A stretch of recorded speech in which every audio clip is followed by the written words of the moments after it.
Magandang araw po sa ating lahat. Narito na ang latest update sa lagay ng ating panahon ngayong araw ng Miyerkules, January 29, 2025. Sa kasalukuyan ay tatlong weather systems ang nakakapekto ngayon sa ating bansa.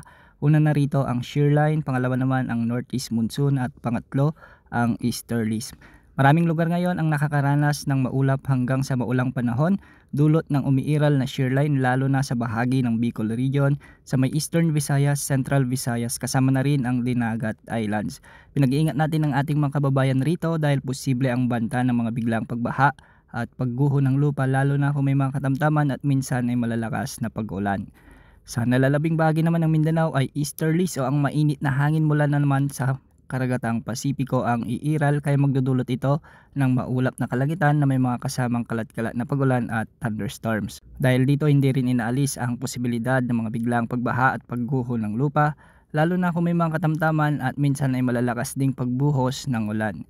Samantala amihan naman ang nagdadala ng malamig na panahon sa maraming lugar sa Northern Luzon, particular sa Cagayan Valley, Cordillera Administrative Region kasama na ang Aurora. Ang mga lugar na ito ay makakaranas ng maulap na kalangitan na may mga kasamang pag-ulan. Samantala sa Palawan at nalalabing bahagi naman ng Visayas ay magiging bagyang maulap hanggang sa maulap ang mga papawirin na may mga kasamang isolated rain showers and thunderstorms. Ito naman ay dulot ng umiiral na shear line o yung banggaan na malamig at mainit na hangin kaya posible pa rin ang banta ng mga flash floods at landslides lalo na kung may mga umiiral na severe thunderstorms. Sa Metro Manila at nalalabing bahagi ng Luzon ay magiging bagyang maulap hanggang sa maulap ang mga kalangitan na may mga kasamang kalat-kalat na mahihinang pag-ulan dulot pa rin ng umiiral na amihan. Para naman sa lagay ng ating mga karagatan, sa Northern Luzon at Eastern sections ng Central Luzon ay magiging maalon ang mga karagatan at posibleng umabot ang mga pag-alon hanggang 4.5